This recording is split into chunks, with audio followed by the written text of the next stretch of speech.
Hello everyone and welcome back. So in today's video I wanted to address something that I've kind of hinted about on this channel but haven't talked about very much, and it was the thing that led to me being bedbound for as long as I was.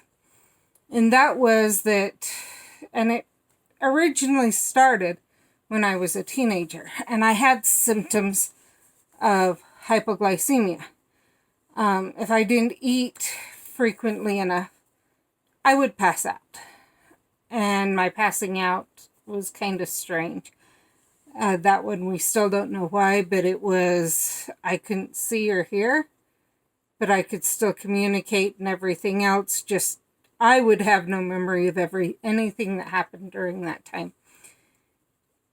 And that one we've never got an explanation for. But we do know my blood sugars were dropping. And by dropping, I mean I would be between 60 and 80 if I went longer than about 3 or 4 hours without eating. And that's fasting blood sugar levels. That was actually found on a glucose actually they did a 5-hour glucose tolerance test, and within less than an hour my blood sugars were below my fasting blood sugar level. Other times that they checked, they would be within an hour back at my fasting blood sugar level, and they'd never see it rise. Most people, even with hypoglycemia, it takes longer than that, but it's something that can be caught on a test, a monitored test. So that's helpful. Trying to fake that one's a little bit harder. So that went on for years, and slowly it got worse and worse. And then at one point, it hit the point where I could feel things were getting worse fast. And I was hopeful to be able to prevent it because I'd been told years before, like 15 to 20 years before, that if I could keep my blood sugars even, the longer I could keep them even, the longer I could go without becoming diabetic.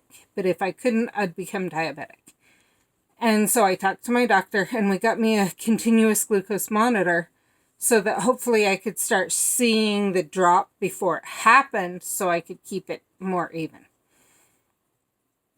But upon getting the monitor, right about the same time, my levels were dropping like crazy. And at one point, and so eventually the doctor said, you can't exercise at all. I don't want any exercising. We need to figure out what's going on, because your body does not have the energy it needs to be able to maintain exercise with what I'm seeing on the reports. Your blood sugars aren't ever staying high enough to be able to exercise. And he sent me to an endocrinologist who at first said, this is serious. This can't be happening. You know, you can't live life like this. 2 visits later, oh, everything's okay. And my doctor's going, nothing's changed. It's not okay. So a lot of run around. He also said, well, it's GI issues.